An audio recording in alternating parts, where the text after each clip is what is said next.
Alam mo ba na minsan, ang pinakamasakit na sakit, hindi nanggagaling sa masasakit na salita kundi sa katahimikan? Yung tipong nandyan lang siya pero parang wala. Hindi ka pinapansin, hindi ka kinakausap, at bawat segundo ng katahimikan, parang unti-unti kang kinakain ng pagdududa, overthinking, at sakit. Ito ang tinatawag na silent treatment. Isang simpleng pananahimik na kayang magdulot ng malalim na emotional damage. Pero ang tanong, bakit ginagawa ito ng isang tao? At ano nga ba ang tunay na epekto nito sa isip at damdamin natin? Bago natin himayin ang psychology sa likod nito, bago tayo magsimula, kung gusto mo ng mga ganitong topic tungkol sa human psychology, emotions at behavior, huwag mong kalimutang mag-subscribe dito sa ating channel para lagi kang updated sa mga bagong kaalamang ibabahagi ko. 1. Ang tahimik na parusa. Bakit mas masakit ang silent treatment kaysa sigawan? Isipin mo ito. Nag-away kayo. Mataas ang emosyon. Pero imbes na sumigaw o maglabas ng galit, bigla na lang siyang nanahimik. Walang paliwanag. Walang sagot. Kahit simpleng tingin wala. Sa una iisipin mo baka nagpapalamig lang siya ng ulo. Bibigyan mo ng space. Hahayaan mong lumipas ang oras. Pero habang tumatagal, may kakaibang nangyayari sa loob mo. Nagsisimula kang magtanong sa sarili mo. May mali ba akong sinabi? May nagawa ba akong hindi ko napansin? Galit pa rin ba siya? O baka wala na siyang pakialam? Dito nagsisimula ang tahimik na parusa. Sa psychology, ang silent treatment ay hindi lang simpleng pananahimik. Isa itong anyo ng emotional withdrawal na direktang tumatama sa isa sa pinakamalalim na pangangailangan ng tao, ang maramdaman na siya ay nakikita, naririnig at mahalaga.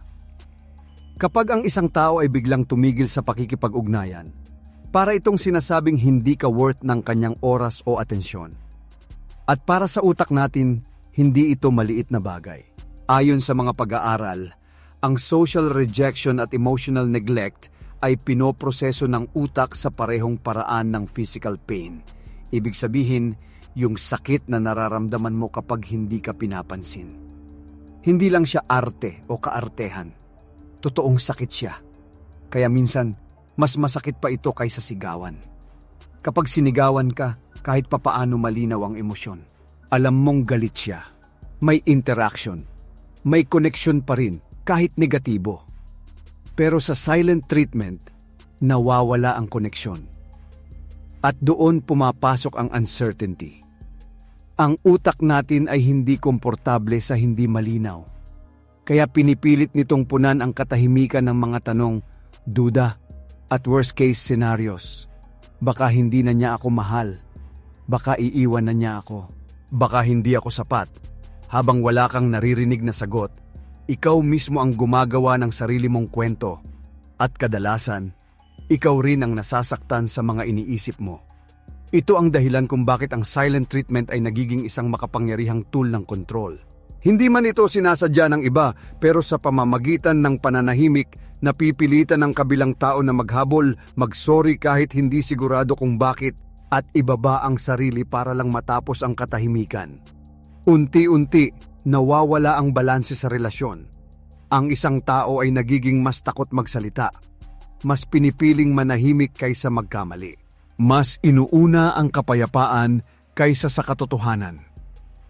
At sa paglipas ng panahon, hindi lang relasyon ang nasisira, pati ang self-worth ng isang tao.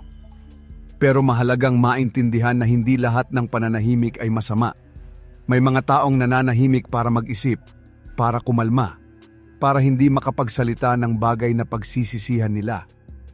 Ang kaibahan lang, malinaw ang intensyon. Ang healthy silence ay may hangganan at may paliwanag. Ang silent treatment bilang parusa, walang linaw at kadalasang ginagamit para iwasan ang responsibilidad o kontrolin ang sitwasyon. Kaya kung ikaw ang nakakaranas nito, tandaan mo ito. Hindi mo kasalanan kung may taong piniling manahimik imbes na makipag-usap ng maayos. At hindi mo kailangang sirain ang sarili mo para lang punan ang katahimikan na sila mismo ang gumawa. 2. Hindi ka pinapansin? Ito ang tunay na psychology sa likod ng silent treatment. Hindi ka niya pinapansin. Nag-message ka, walang reply. Nakita ka pero parang hindi ka kilala. Nandyan siya, pero pinipili niyang hindi ka pansinin. At sa simpleng kilos na iyon, may mabigat na tanong na agad na bumabagsak sa isip mo. Bakit? Dito nagsisimula ang tunay na epekto ng silent treatment. Sa psychology, ang pananahimik ng isang tao ay hindi lang basta kawalan ng salita. Isa itong mensahe. Isang paraan ng komunikasyon na walang boses, pero malakas ang tama. At kadalasan, mas malalim pa ang ibig sabihin nito kaysa sa inaakala natin. Una, avoidance. May mga taong hindi marunong humarap sa conflict. Para sa kanila, ang pakikipag-usap ay nakaka-stress, nakaka-overwhelm, at minsan nakakatakot. Kaya ang ginagawa nila, umiiwas sila. Sa halip na harapin ang problema, pinipili nilang manahimik. Para bang umaasa sila na kapag hindi nila pinansin, mawawala na lang ang issue. Pero ang totoo, lalo lang itong lumalala. Dahil habang sila ay umiiwas, ikaw naman ay naiwan sa gitna ng kawalan ng sagot. Ikalawa, emotional control. May mga pagkakataon na ang silent treatment ay ginagamit bilang paraan para kontrolin ang sitwasyon. Kapag hindi ka pinapansin, napipilitan kang mag-adjust. Ikaw ang lalapit. Ikaw ang magsusorry. Ikaw ang mag-aayos kahit hindi mo alam kung ano ang mali. Unti-unti, nababaligtad ang dynamics ng relasyon. Ang katahimikan ay nagiging sandata. At ikaw, nagiging bihag ng sarili mong pagnanais na maibalik ang koneksyon. Ikatlo, punishment. Sa halip na ipahayag ang galit, ginagamit ang pananahimik bilang parusa. Parang sinasabi nila, hindi ka karapat-dapat kausapin. Hindi mo deserve ang atensyon ko. At sa bawat sandali na hindi ka nila pinapansin, mas lalo mong nararamdaman ang bigat ng rejection. Ito ang dahilan kung bakit napakasakit nito. Dahil bilang tao, likas sa atin ang magnanais ng koneksyon. Gusto nating maramdaman na tayo ay mahalaga, na tayo ay pinapakinggan. Kapag bigla itong inalis, parang may nawawalang parte sa atin. At dito pumapasok ang overthinking. Habang wala kang natatanggap na sagot, ikaw mismo ang gumagawa ng paliwanag. Baka may mali ako, baka sobra ako, baka kulang ako. At sa proseso na ito, hindi lang sitwasyon ang iniisip mo. Pati ang sarili mong halaga, kinu-question mo. Ito ang pinakadelikadong epekto ng silent treatment. Hindi lang nito sinasaktan ang damdamin mo. Unti-unti nitong binabago kung paano mo tinitingnan ang sarili mo. Pero may isang mahalagang bagay kang dapat maintindihan.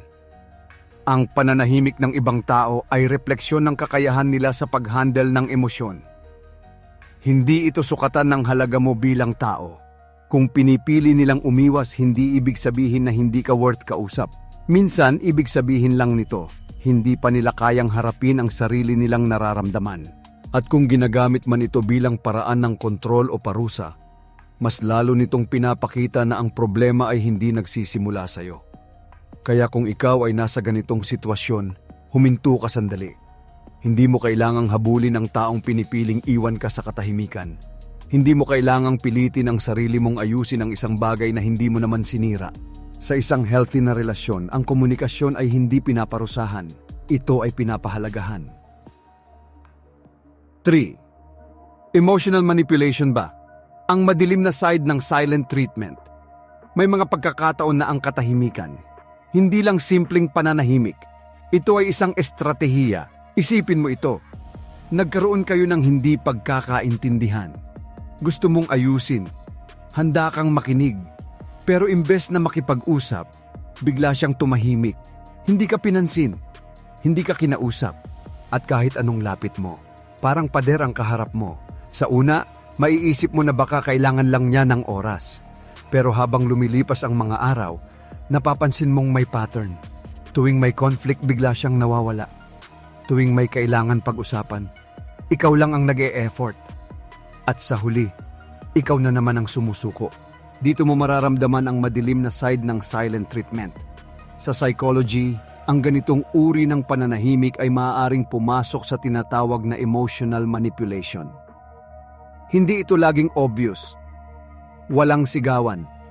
Walang direktang pananakot, pero malakas ang epekto. Dahil sa katahimikan, napipilitan kang mag-adjust. Ikaw ang maghahabol. Ikaw ang magsusori. Ikaw ang magpapakumbaba. Kahit hindi malinaw kung ano ang kasalanan mo. Unti-unti nawawala ang balanse. At ang mas delikado, hindi mo agad napapansin na ikaw ay naaapektuhan na. Isa sa mga paraan kung paano ito gumagana ay ang pag-trigger ng takot. Takot na mawalan. Takot na tuluyang iwan. Takot na hindi na maibalik ang dati. At dahil sa takot na ito, mas pinipili mong iwasan ang conflict kaysa harapin ito. Mas pinipili mong manahimik kaysa ipaglaban ang nararamdaman mo. At dito nagsisimula ang kontrol. Hindi ka na kumikilos base sa gusto mo. Kumikilos ka na para maiwasan ang katahimikan nila. Isa pang epekto nito ay ang pagkalito. Dahil walang malinaw na komunikasyon, hindi mo alam kung saan ka lulugar. Minsan okay kayo. Minsan hindi ka pinapansin. Walang consistency. At ang inconsistency na ito ay nakakapagod sa isip. Ito ang tinatawag na emotional roller coaster. Hindi mo alam kung kailan ka magiging okay at kung kailan ka biglang mawawala sa mundo nila. Sa ganitong sitwasyon, madaling maapektuhan ang self-worth. Dahil kapag paulit-ulit kang hindi pinapansin, nagsisimula mong isipin na baka hindi ka sapat, na baka may mali sa'yo, na baka kailangan mong baguhin ang sarili mo para lang hindi na maulit ang katahimikan. Pero dito mo kailangang huminto. Ang silent treatment na ginagamit para kontrolin o saktan ang isang tao ay hindi na simpleng coping mechanism. Isa na itong unhealthy behavior. At kahit hindi ito kasing ingay ng sigawan, hindi ibig sabihin na hindi ito nakakasakit. Sa totoo lang, minsan mas malalim pa ang sugat na iniiwan nito. Dahil hindi mo lang nararamdaman ang sakit. Nararamdaman mo rin ang pagkalito, pagdududa at pagkawala ng halaga sa sarili. Kaya mahalagang matutunan mong kilalanin ito. Hindi lahat ng pananahimik ay may masamang intensyon. Pero kung ang katahimikan ay paulit-ulit na ginagamit para iwasan ang usapan, manipulahin ang emosyon mo o kontrolin ang sitwasyon, hindi na ito healthy at hindi mo kailangang tiisin iyon. Sa isang tunay na relasyon, hindi ka dapat pinapahirapan para lang maramdaman na mahalaga ka. Hindi mo kailangang habulin ang atensyon na kusang dapat ibinibigay. At higit sa lahat, hindi mo kailangang mawala ang sarili mo para lang mapanatili ang koneksyon. Dahil ang taong tunay na nagmamalasakit, hindi ka kokontrolin gamit ang katahimikan. Kakausapin ka niya at pipiliin niyang ayusin ang problema, hindi palalain ito sa pamamagitan ng pananahimik. 4. Bakit siya nanahimik? 5 psychological reasons sa likod ng biglaang pag-iwas. Bigla na lang siyang nanahimik. Okay naman kayo kahapon. Maayos ang usapan. Walang malinaw na problema. Pero ngayon, parang may nagbago. Hindi ka na niya kinakausap. Hindi na siya nagre-reply. Parang bigla kang naging invisible sa mundo niya. At ang tanong na paulit-ulit sa isip mo, bakit? Sa psychology, ang biglaang pananahimik ay hindi lang simpleng pag-iwas. Kadalasan, may mas malalim itong pinanggagalingan. Narito ang 5 posibleng dahilan kung bakit siya nanahimik. Una, overwhelmed siya sa emosyon. May mga taong nahihirapang i-process ang nararamdaman nila. Kapag masyadong mabigat ang emosyon, imbes na magsalita, pinipili nilang manahimik. Hindi dahil wala silang pakialam, kundi dahil hindi nila alam kung paano ipapahayag ang sarili nila. Para sa kanila, ang katahimikan ay pahinga. Isang paraan para hindi sila tuluyang ma-overwhelm. Ikalawa, takot sa conflict. Hindi lahat ng tao ay komportable sa confrontation. Para sa iba, ang argumento ay katumbas ng stress, tensyon at minsan trauma. Kaya imbes na harapin ang problema, pinipili nilang umiwas. Nanahimik sila hindi para saktan ka, kundi para iwasan ang sitwasyon na hindi nila kayang i-handle. Pero kahit ganito ang intensyon, ang epekto nito ay pareho pa rin.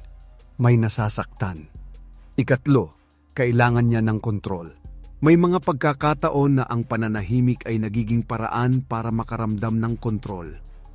Kapag hindi siya nagsasalita, siya ang may hawak ng sitwasyon. Ikaw ang naghihintay. Ikaw ang nag-iisip. Ikaw ang nag-a-adjust. At sa ganitong paraan, kahit hindi niya sinasabi, siya ang nagdidikta ng takbo ng relasyon. Ikaapat, hindi niya kayang i-express ang nararamdaman niya. May mga tao na hindi naturuan kung paano mag-open up. Lumaki sila na hindi pinapakinggan o pinapahina ang emosyon. Kaya kapag dumating ang moment na kailangan nilang magsalita, hindi nila alam kung saan magsisimula. Ang resulta, katahimikan. Hindi dahil ayaw kanilang kausapin, kundi dahil hindi nila alam kung paano. Ikalima, emotional distancing. Minsan, ang pananahimik ay senyales na unti-unti na siyang lumalayo. Hindi ito laging biglaan, hindi rin laging obvious, pero sa pamamagitan ng pag-iwas sa komunikasyon, parang unti-unti niyang binabawasan ang koneksyon ninyo. At ito ang isa sa pinakamahirap tanggapin. Dahil habang ikaw ay naghahanap ng sagot, siya naman ay dahan-dahang umaalis.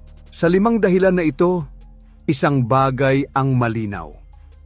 Hindi lahat ng pananahimik ay pare-pareho ang ibig sabihin. Minsan ito ay self-protection. Minsan ito ay takot. Minsan ito ay kakulangan sa emotional skills. Pero minsan din, ito ay paraan ng paglayo. Kaya kung ikaw ay nasa sitwasyon na hindi ka pinapansin, mahalagang tanungin mo ang sarili mo. Ano ang pattern? Paminsan-minsan lang ba ito o paulit-ulit na nangyayari? May effort ba na ayusin o puro ikaw lang ang kumikilos? 5. Silent treatment. Depensa ba ito o isang uri ng emotional abuse? May mga pagkakataon na ang katahimikan ay parang pahinga. Pero may mga pagkakataon din na ito ay parang parusa. Kaya ang tanong, ang silent treatment ba ay isang paraan lang ng pagprotekta sa sarili? O isa na itong anyo ng emotional abuse? Isipin mo ito. Nagkaroon kayo ng hindi pagkakaintindihan. Mainit ang usapan. Pareho kayong nasasaktan. Sa ganitong sitwasyon, may 2 posibleng mangyari. Una, may taong pipiliing manahimik para kumalma. Ikalawa, may taong pipiliing manahimik para manakit. Sa unang uri, ang katahimikan ay depensa. Kapag ang emosyon ay masyadong mataas, ang utak natin ay nahihirapang mag-isip ng malinaw. Kaya minsan, ang pinakamahusay na magagawa ng isang tao ay huminto muna, hindi para umiwas, kundi para hindi makapagsalita ng bagay na pagsisisihan niya. Sa ganitong klase ng pananahimik, may respeto pa rin, may hangganan, at higit sa lahat, may pagbabalik. Babalik siya para makipag-usap, babalik siya para ayusin ang problema. Ito ang tinatawag na healthy space. Pero iba ang silent treatment bilang parusa. Dito, ang katahimikan ay ginagamit hindi para ayusin ang sitwasyon, kundi para kontrolin ito. Walang paliwanag, walang timeline, walang assurance kung kailan matatapos. Pinaparamdam sa'yo na parang wala kang halaga, na parang hindi ka worth kausapin. At habang tumatagal ang katahimikan, mas lalo kang napipilitang maghabol. Ikaw ang magsosorry. Ikaw ang magpapakumbaba. Ikaw ang mag-a-adjust. Hindi dahil ikaw ang may kasalanan, kundi dahil gusto mo nang matapos ang sakit. Ito ang punto kung saan nagiging delikado ang silent treatment. Dahil hindi na ito simpleng coping mechanism. Nagiging pattern na ito ng emotional control. At kapag paulit-ulit itong nangyayari, maaari na itong pumasok sa anyo ng emotional abuse. Ang emotional abuse ay hindi lang tungkol sa sigawan o pananakot. Minsan, ito ay tahimik. Minsan ito ay dahan-dahan. At minsan hindi mo agad napapansin na nasasaktan ka na pala. Isa sa pinakamalaking epekto nito ay ang pagguho ng self-worth. Kapag paulit-ulit kang hindi pinapansin, nagsisimula mong isipin na baka hindi ka sapat, na baka kailangan mong baguhin ang sarili mo para lang hindi ka nai-ignore. At sa proseso na yon, unti-unti mong nakakalimutan kung sino ka. Pero mahalagang tandaan ito. Ang healthy na relasyon ay hindi gumagamit ng katahimikan para parusahan ang isa't isa. Gumagamit ito ng katahimikan para magpahinga at ng komunikasyon para maghilom. Kung ang isang tao ay tunay na nagmamalasakit, hindi kanya iiwan sa gitna ng kalituhan. Hindi kanya papahirapan para lang maramdaman mo ang halaga mo. Ipaaalam niya kung bakit siya nanahimik at babalik siya para ayusin ang problema. Kaya kung ikaw ay nagtatanong kung ang nararanasan mo ay depensa o emotional abuse, tingnan mo ang pattern. May malinaw bang intensyon na ayusin ang sitwasyon? O paulit-ulit ka bang iniiwan sa katahimikan hanggang ikaw na lang ang sumusuko? 6. Kapag katahimikan ang sagot, ano ang ibig sabihin nito sa isang relasyon? May mga tanong na hindi nasasagot ng salita at mas masakit pa. Kapag ang sagot ay katahimikan, nag-message ka, walang reply, nagtanong ka, walang sagot, sinubukan mong ayusin. Pero ang bumalik sa'yo ay puro tahimik. At doon mo mararamdaman na may mali. Pero ang tanong, ano nga ba ang ibig sabihin kapag katahimikan na ang nagiging sagot sa isang relasyon? Sa psychology, ang komunikasyon ay hindi lang tungkol sa mga salitang binibigkas. Kasama rito ang hindi sinasabi. At minsan, ang katahimikan ay may dalang mensahe na mas malalim kaysa sa kahit anong salita. Una, maaaring senyales ito ng emotional distance. Kapag ang isang tao ay unti-unting tumitigil sa pakikipag-usap, kadalasan may pagbabago na sa nararamdaman niya. Hindi ito laging biglaan. Minsan dahan-dahan itong nangyayari. Mas kaunting usap, mas kaunting effort, hanggang sa dumating ang punto na ang katahimikan na ang pumapalit sa dating koneksyon. At sa ganitong sitwasyon, ang relasyon ay hindi na lang tahimik. Unti-unti na itong lumalayo. Ikalawa, maaaring ito ay senyales ng unresolved conflict. May mga problemang hindi na pag-uusapan. Mga isyong tinatago, iniiwasan o pinipiling kalimutan. Pero kahit hindi ito sinasabi, nananatili ang bigat. At ang katahimikan ang nagiging espasyo kung saan nag-iipon ang mga hindi nasabing salita. Hanggang sa dumating ang punto na mas madali nang manahimik kaysa magsalita. Ikatlo, maaaring ito ay paraan ng self-protection. Kapag ang isang tao ay nasaktan, minsan pinipili niyang manahimik para protektahan ang sarili niya. Ayaw niyang magkamali.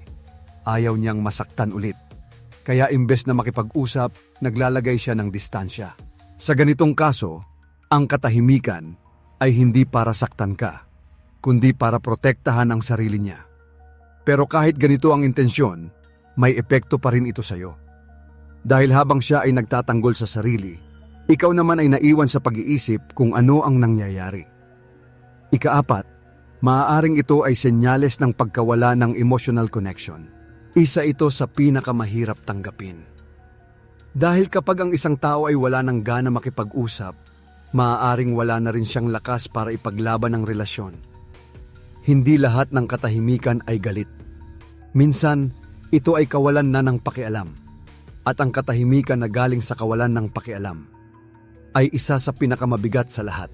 Kaya kung ikaw ay nasa sitwasyon na ang sagot sa iyo ay katahimikan, mahalagang tanungin mo ang sarili mo. Ito ba ay pansamantala lang o ito na ba ang bagong normal? May effort pa bang bumalik sa komunikasyon o unti-unti na itong nawawala? Dahil sa isang malusog na relasyon, ang katahimikan ay hindi dapat maging hadlang sa pag-intindi. Ito ay dapat maging pahinga, hindi distansya. Hindi ito dapat gamitin para umiwas, kundi para magbigay ng oras bago muling mag-usap. Pero kapag ang katahimikan ay nagiging sagot sa lahat, kapag ito na ang kapalit ng komunikasyon, may mahalagang bagay na nawawala at iyon ay ang koneksyon. 7. Paano ginagamit ang silent treatment para kontrolin ka minsan? Ang pinakamalakas na paraan para kontrolin ang isang tao ay hindi sigawan, kundi katahimikan, walang utos, walang pagbabanta, walang direktang sinasabi. Pero unti-unti, napapansin mong nagbabago ang kilos mo. Mas nag-iingat ka, mas nag-a-adjust ka, mas pinipili mong huwag magsalita para lang hindi na maulit ang pananahimik niya. At doon nagsisimula ang kontrol. Sa psychology, ang silent treatment ay maaaring maging isang subtle pero makapangyarihang paraan ng manipulation. Hindi ito halata sa umpisa, dahil walang malinaw na aksyon na pwedeng ituro at sabihing mali. Pero ang epekto nito, malalim. Kapag ang isang tao ay biglang tumahimik sa tuwing may hindi siya gusto, natututo ang utak mo na iugnay ang conflict sa pagkawala ng koneksyon. At bilang tao na naghahanap ng relasyon at attachment, natural mong iiwasan ang bagay na nagdudulot ng disconnection. Kaya sa susunod na may hindi siya gusto, kahit hindi pa siya nagsasalita, ikaw na mismo ang magbabago ng kilos mo. Ito ang tinatawag na behavioral conditioning. Hindi kanya direktang sinasabihan kung ano ang gagawin, pero sa pamamagitan ng katahimikan, natuturuan kanyang sumunod. Unti-unti, nawawala ang kalayaan mong ipahayag ang sarili mo. Dahil ang kapalit nito ay katahimikan na alam mong masakit. Isa pang paraan kung paano ito nagiging kontrol ay sa pamamagitan ng uncertainty. Kapag hindi ka pinapansin, wala kang malinaw na impormasyon. Hindi mo alam kung galit siya, nasaktan, o wala na talagang pakialam. At ang kawalan ng kasiguraduhan na ito ay nagiging dahilan para mag-overthink ka. Habang nag-iisip ka ng iba't ibang posibleng dahilan, mas lalo kang napapagod. At sa pagod na iyon, mas nagiging handa kang gawin ang kahit ano para lang matapos ang sitwasyon. Kahit pa ibig sabihin nito ay isuko ang sarili mong boundaries. Dito nagiging mapanganib ang silent treatment dahil hindi lang nito kinokontrol ang sitwasyon. Kinokontrol nito kung paano ka mag-isip, kung paano ka kumilos, at kung paano mo tinitingnan ang sarili mo. Unti-unti nawawala ang boses mo. At ang mas masakit, hindi mo agad napapansin na nangyayari na pala ito. Dahil ang iniisip mo, inaayos mo lang ang relasyon. Pero sa totoo lang, ikaw ay unti-unti nang nag-a-adjust para maiwasan ang sakit. Kaya mahalagang matutunan mong kilalanin ang pattern. Kung ang isang tao ay palaging nananahimik kapag may problema. Kung palagi kang napipilitang maghabol at magsorry. Kung nararamdaman mong hindi ka na makapagsalita ng malaya. Hindi na ito simpleng katahimikan. Ito ay isang anyo ng kontrol. At hindi ito healthy. Sa isang maayos na relasyon, ang katahimikan ay hindi ginagamit para manipulahin ang isa't isa. Ginagamit ito para magpahinga, para mag-isip, at para maghanda sa mas maayos na pag-uusap. Dahil ang tunay na koneksyon ay hindi nakabase sa takot. Nakabase ito sa tiwala. 8. Hindi. Lahat ng tahimik ay payapa. Ang psychology ng pag-iwas at paglayo. May mga katahimikan na nakakapagpahinga. Pero may mga katahimikan din na unti-unting sumisira. Sa unang tingin, parang payapa. Walang away. Walang sigawan. Walang tensyon na maririnig. Pero sa loob, may distansya na nabubuo. At ang tanong, tahimik ba dahil maayos o tahimik dahil may iniiwasan? Sa psychology, mahalagang maintindihan na hindi lahat ng katahimikan ay nangangahulugan ng kapayapaan. Minsan, ito ay senyales ng pag-iwas. Kapag ang isang tao ay nahihirapang harapin ang emosyon o problema, ang natural na response ay umiwas. Hindi siya magsasalita, hindi siya magre-react, para bang wala lang nangyari. Pero ang totoo, may tinatakbuhan siya. At habang siya ay umiiwas, ikaw naman ay naiwan sa gitna ng katahimikan. Walang sagot, walang direksyon. At doon nagsisimula ang pagkalito. Isa sa mga dahilan ng ganitong behavior ay fear of discomfort. Hindi lahat ng tao ay kayang harapin ang hindi komportabling usapan. Para sa kanila, mas madaling manahimik kaysa mag-express ng nararamdaman. Mas madaling umiwas kaysa magpaliwanag. Pero kahit mas madali ito para sa kanila, hindi ibig sabihin na hindi ito nakakasakit sa iyo dahil ang katahimikan na may pag-iwas ay nag-iiwan ng mga tanong na walang sagot. Isa pang dahilan ay emotional distancing. Minsan, ang pananahimik ay hindi lang pag-iwas sa problema, kundi paglayo na rin sa tao. Unti-unti, binabawasan ang usapan, binabawasan ang koneksyon hanggang sa ang dating malapit ay nagiging malayo na. At ang pinakamasakit, hindi mo alam kung kailan ito nagsimula. Ang alam mo lang, nagbago na. May mga pagkakataon din na ang katahimikan ay nagiging defense mechanism. Kapag nasaktan ang isang tao, maaari niyang piliing isara ang sarili niya. Hindi siya magsasalita, hindi dahil ayaw kanyang kausapin, kundi dahil ayaw na niyang maramdaman ang sakit. Sa ganitong sitwasyon, ang katahimikan ay proteksyon. Pero kahit proteksyon ito para sa kanya, nagiging pader naman ito para sa iyo. At sa pagitan ninyo, may distansyang lalong lumalaki. Kaya mahalagang matutunan mong basahin ang katahimikan. Hindi lahat ng tahimik ay okay. Hindi lahat ng walang away ay healthy. Minsan, ang katahimikan ay indikasyon na may mga bagay na hindi na pag-uusapan. Mga emosyon na hindi na ilalabas. Mga problemang pinipiling iwasan kaysa ayusin. Kung mapapansin mong mas madalas ang katahimikan kaysa komunikasyon. Kung mas marami ang hindi nasasabi kaysa sa napag-uusapan.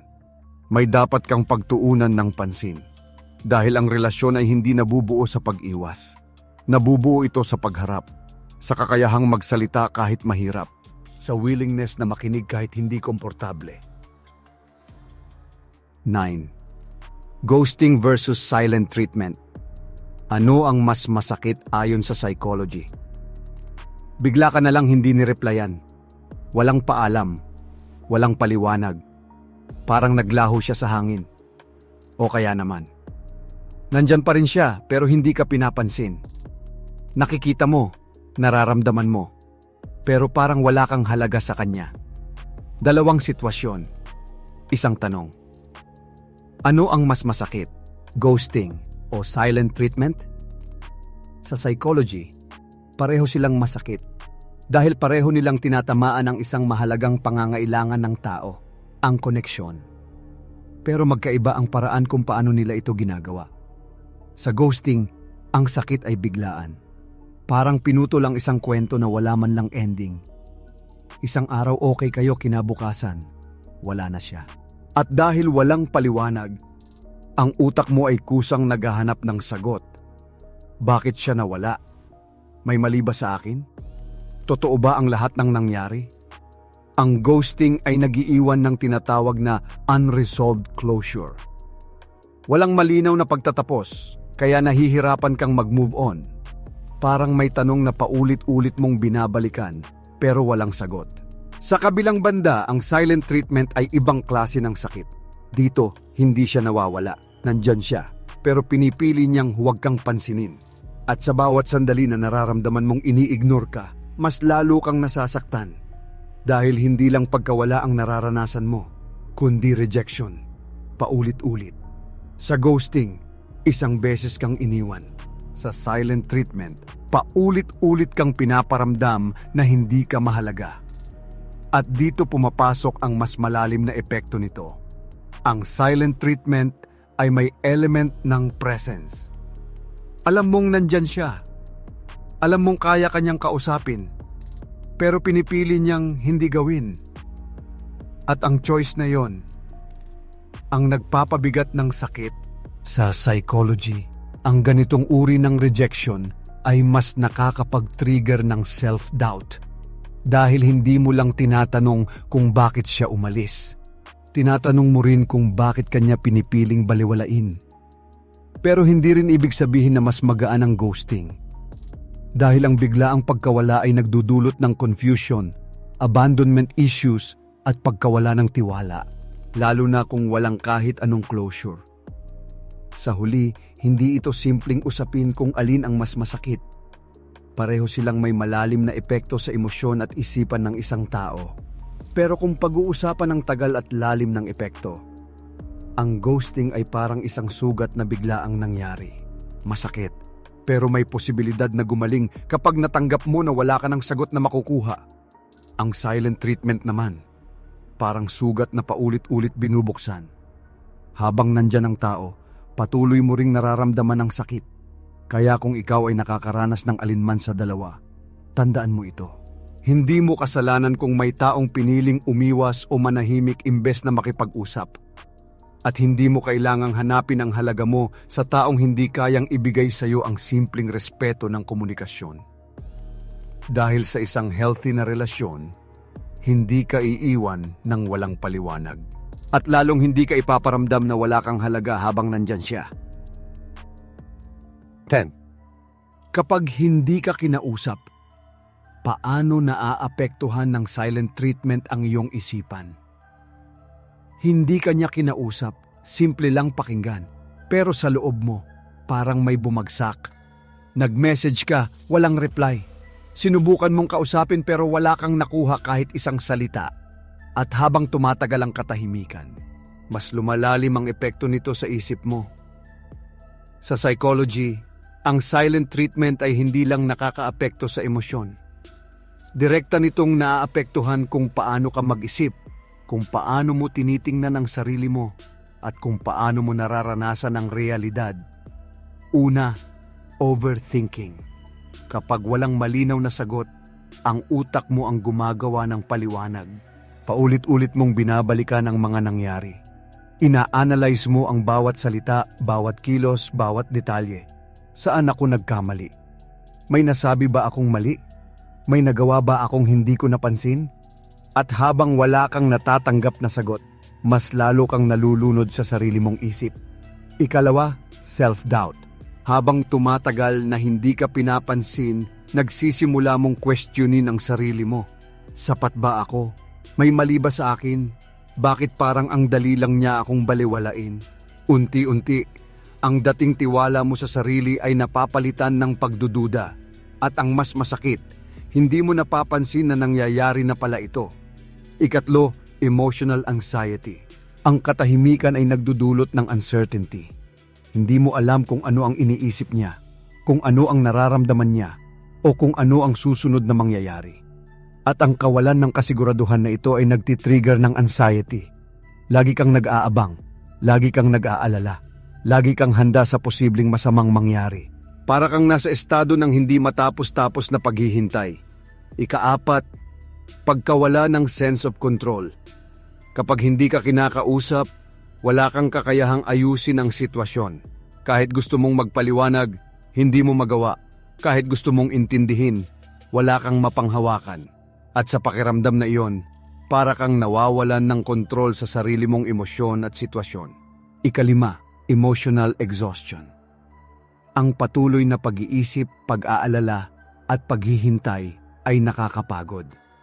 Hindi lang sa damdamin, kundi pati sa isip. Dumarating sa punto na parang wala ka ng energy. Pagod ka na, pero wala ka pa ring malinaw na sagot.